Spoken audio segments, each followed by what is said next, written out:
Welcome to Talkin Science, where we dive into the science and space news of the week. Dr. Brad Tucker is here. Brad, happy Tuesday. Yeah, how's it going? Doing really well, my friend. Let's get the headlines in this, the 20th week of 2021. Virgin Galactic flies for the third time and the first from its New Mexico base. The RAAF formally announces and sets up their space division. And a super blood eclipsed moon will make the 26th of May a very special night for skywatchers. Brad, last week you were in Orange for the STARS program. I'm so glad to see that that's back on track this year, giving telescopes to schools who need them. What's it like to head out there and teach the kids? Yeah, it was fun to get back out on the road. We visited Cowra and then Orange back to back, and it was quite receptive, and it's exciting, especially with lots of the great things to talk about, and also just highlighting how fast space is changing, and how many exciting things are happening that had I visited last year, they wouldn't even really have been a story. So it's really exciting to just highlight that, and also what we're doing as part of this amazing stuff here in Australia. Well, before we get into the show, a quick reminder of the socials. We can find you on Twitter at btucker22. I'm on Twitter at Miramat86, and of course, Trekzone on Twitter as well. Plus, find our YouTube channel for the latest eps and on your podcast app of choice. Brad, first up in our headlines, China's Zhurong rover has touched the Martian surface for the first time over the weekend after landing about a week ago. Yeah, it had that successful landing, and then they were able to roll off the platform, as we're kind of seeing here, and then the shots back and have that touchdown, so to speak, and getting into the imaging and the science. So obviously they have an exciting task ahead of it, and it's good to have these milestones. You don't just kind of roll the car off the block, so to speak, and start doing donuts on the Martian surface. It takes a bit of time, and it's good to see that it is working for them. Well, Dr. Sarah Pearce has been selected as the telescope director of the Square Kilometre Array as that multinational project really gets into another gear. Yeah, extensive background in radio astronomy and CSRO. She's been quite a big part of the SKA or ASCAP, the Australian Pathfinder version of it to date. So a very sensible, logical, and really the best, most awesome choice, and just a great person to work with. So she'll lead Australia into doing amazing things with this new gigantic facility. Brad, moving into our stories of the week, and Virgin Galactic has flown for the third time and the first from its New Mexico spaceport. Yeah, look, we're talking almost every week about a new private mission, and you can't really ignore Virgin Galactic really trying to set out and go with this whole goal of just space tourism. And as you said, their third successful flight. And really, as you said, their new one from New Mexico, what Virgin Galactic has always wanted to do is their spaceport in the Mojave Desert, as well as New Mexico, for both multiple places to land, take off, potentially even multiple ports to operate out of simultaneously. So it's good to see them progressing quite well, hitting what their new milestones they think are, with the aim of the first tourist, Richard Branson being the tourist going up later this year. Well, it hasn't been without delays. December 2020 saw electromagnetic interference glitching the computer, which prevented the rocket from firing, and the pilots were forced to make an immediate landing. But they finally got there this weekend for that third flight. Yeah, look, they obviously wanted to do that last year so they can really hit the ground running this year. It doesn't always work that way. That's okay. This is why they're doing their testing. This is why they're taking their time, all those sorts of reasons. And they will get there. They're making better and bigger progress, which I think is good for them. And I don't think we're too far off seeing not only just more flights for them for their final test, but really those first paying customers to go up on that Virgin Galactic Unity ship. Well, as we've talked about before, SpaceX, Blue Origin and Virgin Galactic are all duking it out to get a slice of the commercial spaceflight pie. Is Virgin's offering any different to the others? So, what Virgin is doing is really just the tourism market, where Blue Origin and SpaceX are obviously trying to develop this kind of comprehensive system of going into low Earth orbit, taking some tourism. bidding on contracts to the moon. That is just one part of their offering. Virgin Galactic is really set aside just doing this as their primary business. Now, you can say there's positives and negatives to that.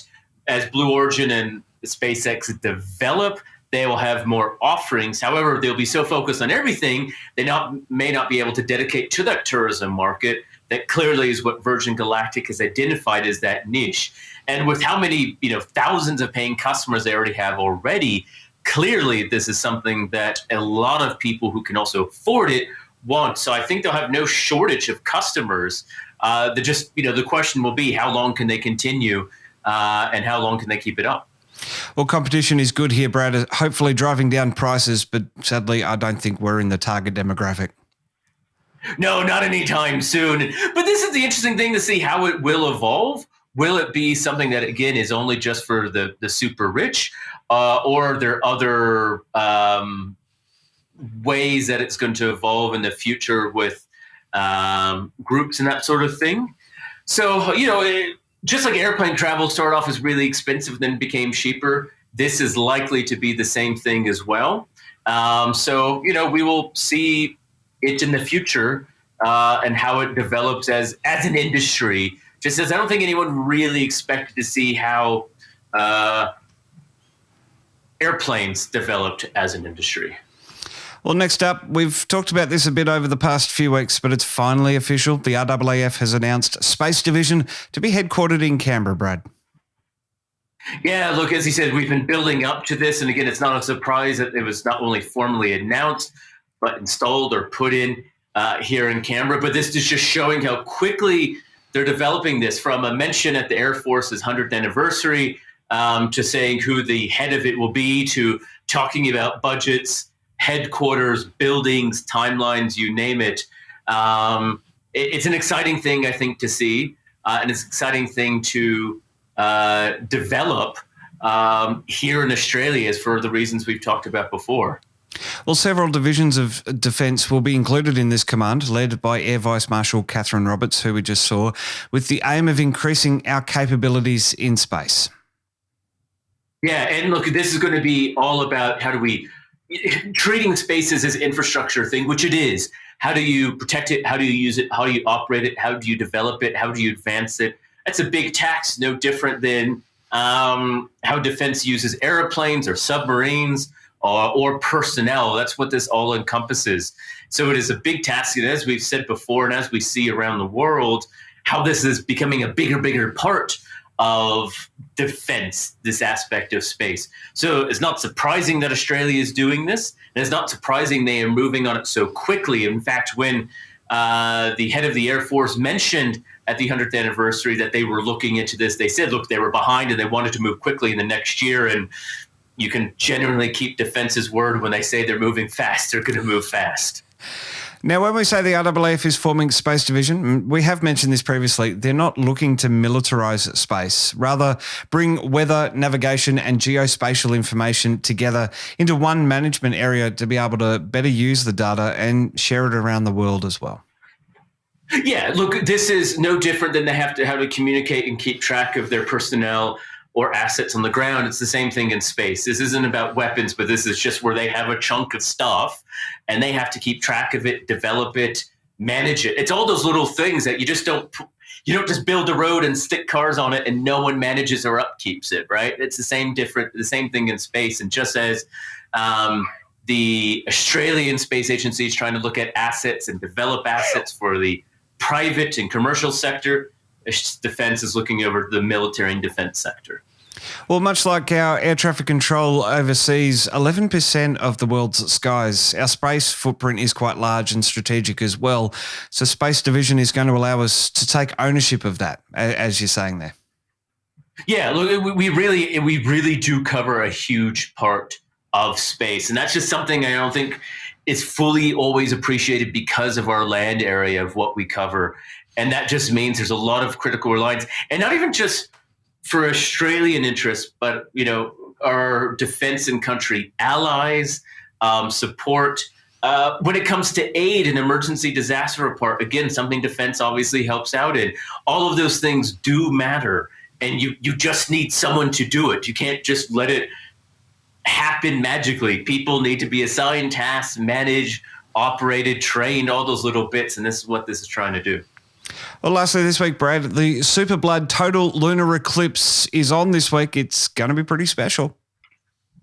Look, it should be a really amazing thing. It's been a treat for all of Australia. In fact, a large part of the world will be able to see this.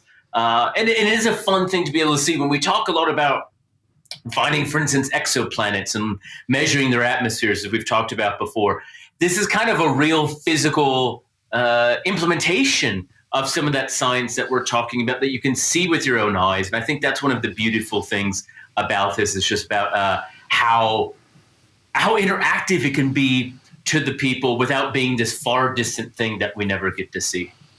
Now, I said it was going to be special, Brad. So what makes it so special, this blood moon?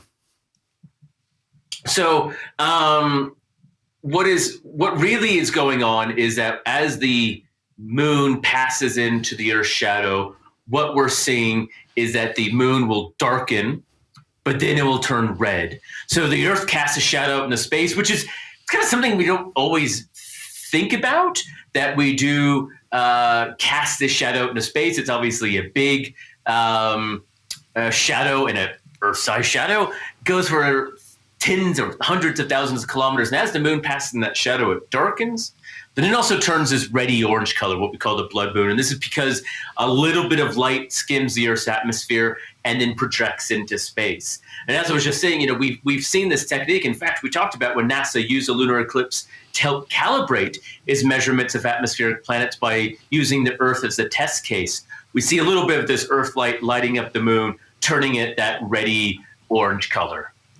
Well, the moon's going to head into the penumbral phase at around 6:45. I'm going live at 7 p.m. tomorrow night as the partial eclipse gears up at 7:45. Very much excited because I'm joining up with the Scenic Rim Astronomy Association, who have a telescope pointed at the moon. So we're going to have that shot of the moon for as long as this eclipse lasts. And we'll talk about when it ends at around 11 o'clock in a little bit. But for people watching the moon, we're going to be bathed in blood moonness for around 2 hours tomorrow night, Brad. Yeah, that's a great thing also about a lunar eclipse is it lasts for quite a while. There's not just 5 minutes that you have to catch it. And also, you don't need special equipment. You don't need a telescope. You don't need special glasses because you're looking at the sun. It's just so easy. It is as simple as taking the kids or yourself, ducking out the window, looking at it for 5 minutes, going back outside and doing that a few times. And that's the great thing about it is how accessible this is and how easy it is to see. If you can't find the moon, I can't do much more help for you. I apologize in that. If you can't see the moon because of clouds, that is really bad luck as well. And if you are obscured by clouds, well, hopefully we're not here in Brisbane and Trekzone will have that lunar eclipse. It'll all be wrapped up by 11 p.m, meaning we can be in bed before midnight, Brad. Quite a good time for a midweek astronomical event. Look, people ask, how common is it? I think the rarity of this is just how convenient of a time it is, right? It's either not visible or at 2 a.m. The fact that it's early evening, just after dinner, you don't have to stay up too late. That is a remarkable thing about this eclipse. Well, it marks the beginning of an almost tetrad, a series of 4 big lunar eclipses in 2 years. Yeah, that's right. We had this series quite a while ago, so we haven't had one since 2018. Now entering another series, so we will get most of a total lunar eclipse again in November. But the other 2 afterwards probably won't be really visible here in Australia. So again, it's a great chance to be able to see it, and it's nice that when it works. And again, how visible it is in the entirety of Australia. It's visible, plus New Zealand, into Singapore and Asia. On the west coast of the U.S. and the Americas, you'll catch it, but you have to wake up at about 3 or 3:44 a.m. on the west coast. So not a very convenient time, which is why we appreciate it here in Australia that we can get some sleep afterwards. Absolutely. And if you don't want to wake up on America's East Coast early to catch it, of course, the Trekzone live stream will be available on demand afterwards. Just before we go, Brad, a look ahead to this week's Talkin Science interview. And it's a look back to that time when I spoke with Frank and Kurt at Northrop Grumman as the Antares 230 series rocket was about to make its maiden flight. I'm very excited today to be hooking up with Northrop Grumman in the US. They're just about to launch Antares and Cygnus to the International Space Station. I'm now joined by Kurt and Frank from over there. Gentlemen, thanks so much for your time today. Our pleasure. Glad to be here. Kurt, firstly with you, with Antares the rocket, can you tell us a little bit about it? Absolutely. Yeah, Antares is what we would call a medium-class rocket, and the first stage is liquid-powered. It uses kerosene as a fuel and liquid oxygen as the oxidizer. And the second stage is a solid rocket motor called the Castor 30XL. And we carry our mission that we're talking about today is carrying Cygnus into low Earth orbit and dropping them off so that they can do the rest of the mission of carrying the cargo to the space station. So it's a single use, and after the first stage is burned out, then it separates, and then the second stage ignites and carries the Cygnus into orbit from there. That rocket and capsule are now part of NASA's Commercial Resupply Services contract. It's a special edition of That Time When for this week's Thursday show. It'll be available at 12:30 p.m. at GMT. If you're watching us in the future, you know that the card is in the top right of the video. Or if you're listening to us on a podcast, follow the links to the website at trekzone.org. Brad, great to pick apart the stories of the week with you. Let's do it again next week. That's right, and happy eclipse viewing, everyone. Keep up to date with Twitter. Catch new podcasts daily on YouTube. Plus, we're beaming to your favorite podcast app 5 days a week. Just search for Trekzone and subscribe.